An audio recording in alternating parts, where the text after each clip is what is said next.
दोस्तों नमस्कार। आप सभी का स्वागत है वास्तु एंड कंस्ट्रक्शन टिप्स में। मैं परेश व्यास आपका स्वागत करता हूं और आपके लिए एक आज नया टॉपिक लेकर आया हूं। आपको अंदाज़ा आ गया होगा कि परेश व्यास जब भी यूट्यूब चैनल पे आता है वास्तु शास्त्र का टॉपिक लेके आता है तो कुछ हटके होता है टॉपिक, और जिसे आपने सुना भी नहीं होगा और उसका वीडियो देखा भी नहीं होगा। तो प्लीज़, मेरा आज का टॉपिक है क्यों ईशान कोने में मंदिर या पूजा रूम होना चाहिए और क्यों नैऋत्य कोने में ही घर के मालिक का मास्टर बेडरूम होना चाहिए। क्यों कभी आपने सोचा इस बारे में? वास्तुशास्त्री ने बता दिया, आपने एक्सेप्ट कर लिया। तो इसके पीछे अगर आपको समझना है ये टॉपिक को तो कुछ पौराणिक बातें को आपको एक्सेप्ट करना पड़ेगा और प्रैक्टिकल आपको समझना पड़ेगा। इसलिए हम चलते हैं कुछ पौराणिक बातें सुनने के लिए। तो मैं जो आपको बता रहा हूँ तो आप ध्यान से सुनना और समझना।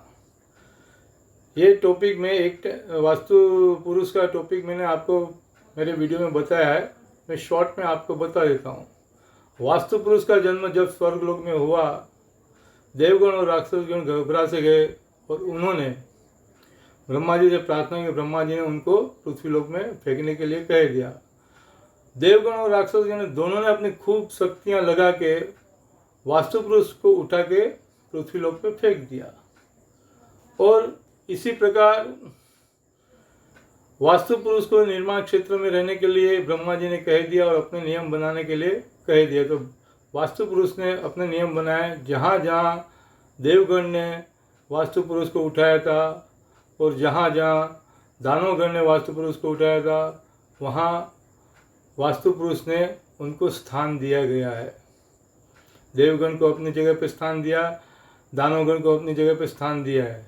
तो देवगण कहाँ थे? ईशान कोने से लेके वायव्य कोने तक, ईशान कोने से लेकर पूर्व कोने तक, और दानवगण नैऋत्य कोने से लेकर अग्नि कोने तक और नैऋत्य कोने से लेकर पश्चिम कोने तक।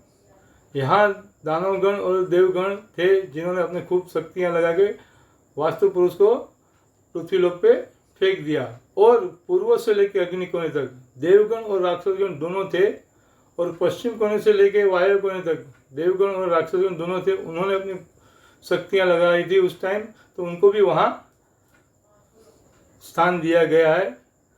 तो मैं आपको ये बताना चाहता हूँ कि ईशान कोना जो है, पूर्व, ईशान और वायव्य कोना 101% पॉजिटिव इफेक्ट वाला कोना है। इसलिए ईशान कोने में देवगण के अधिपति सेनापति ईश्वर को स्थान दिया गया है ईशान कोने में। इसलिए आपका मंदिर वहीं होना चाहिए, क्योंकि ईश्वर ने वास्तु पुरुष का सर उठाया था, वहाँ ताकत लगाई थी, और सेनापति होने की वजह से देवगण के उनको वहाँ स्थान दिया गया है। आप उसको ईश्वर बोलो या शिव बोलो, सब एक ही है।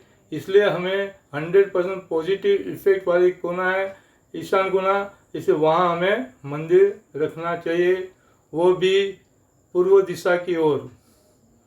भगवान का मुख पश्चिम की ओर होना चाहिए। इस प्रकार आपको मंदिर रखना चाहिए या तो पूजा रूम बनाना चाहिए, क्योंकि हमें पॉजिटिव इफेक्ट मिले। आप कभी मंदिर गए होगे, छोटी सी बात है, समझ लेना। आप कभी भी मंदिर जाते हो तो भगवान के दर्शन उनके सामने खड़े रहकर करते हो। तो आप इस टाइम अगर आप मंदिर जाओ तो आप राइट साइड या लेफ्ट साइड होके आप तिरछे साइड से आप दर्शन करो, तो दोनों दर्शन में आपको इफेक्ट अलग अलग मिलेगी। राइट साइड और लेफ्ट साइड, तिरछी साइड से आप दर्शन करोगे तो आपको भगवान के अंदर पावर, स्माइल और उनके चेहरे पे तेज जास्ती नजर आएगा। जो फ्रंट साइड से आप उनके दर्शन करोगे उसके बराबर। इसलिए भगवान कभी भी तिरछी नज़र रखते हैं अपने भक्तों के ऊपर, सामने से देखते नहीं हैं। इसी प्रकार नैऋत्य कोने में मास्टर बेडरूम बनाना है, क्योंकि वहाँ दानवगण का स्थान है, दानवगण को स्थान दिया गया है, और दानवगण के सेनापति नैऋत्य दानव को स्थान दिया गया है। तो नैऋत्य दानों को स्थान दिया गया है, तो वो क्या करते हैं, दानों का एक सोच रहती है, एक दानों की एक आदत सी रहती है, उनकी फितरत में रहता है कि दूसरे को तकलीफ देना, दूसरे को मुसीबत में डालना, तो उनको आनंद आता है। इसलिए मास्टर बेडरूम वहाँ बनाया गया है। घर का मालिक अगर ये सोच के चले कि मुझे आज बंगला लेना है, मुझे बड़ी गाड़ी लेनी है, मेरे बिजनेस में बढ़ोतरी मिले, ये सोच के अगर वो मास्टर बेडरूम के अंदर सोता है दक्षिण साइड सर रख के, तो दानव गण घर के अंदर कलेश पैदा करने के लिए, झगड़ा पैदा करने के लिए, घर के अंदर प्रवेश करने के लिए घर के मालिक को उनकी मन की इच्छा है जो वो पूरी करने में साथ देता है। जैसे तुम्हें गवर्नमेंट में काम निकालने के लिए हमें रिश्वत देनी पड़ती है, इसी प्रकार घर के अंदर प्रवेश करने के लिए दानव गण घर के मालिक को रिश्वत देता है, उसकी मन की इच्छा है, मनोकामना पूर्ण करने की क्षमता बढ़ा देता है, मनोकामना पूर्ण करते हैं और घर के अंदर प्रवेश करने की कोशिश करते हैं।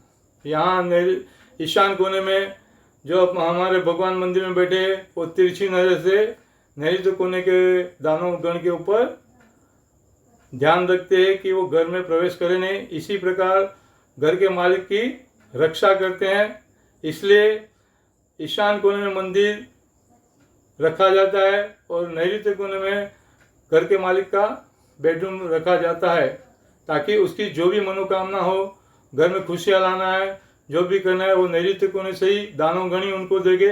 खाली भगवान उनकी रक्षा करते हैं। इसीलिए हमें मंदिर ईशान कोने में और मास्टर बेडरूम नैऋत्य कोने में रखना चाहिए। यही वास्तुशास्त्र का नियम है।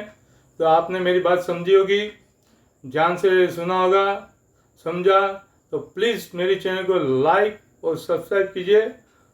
थैंक यू, धन्यवाद। नया टॉपिक 2 दिन के बाद आपके सामने आ जाएगा।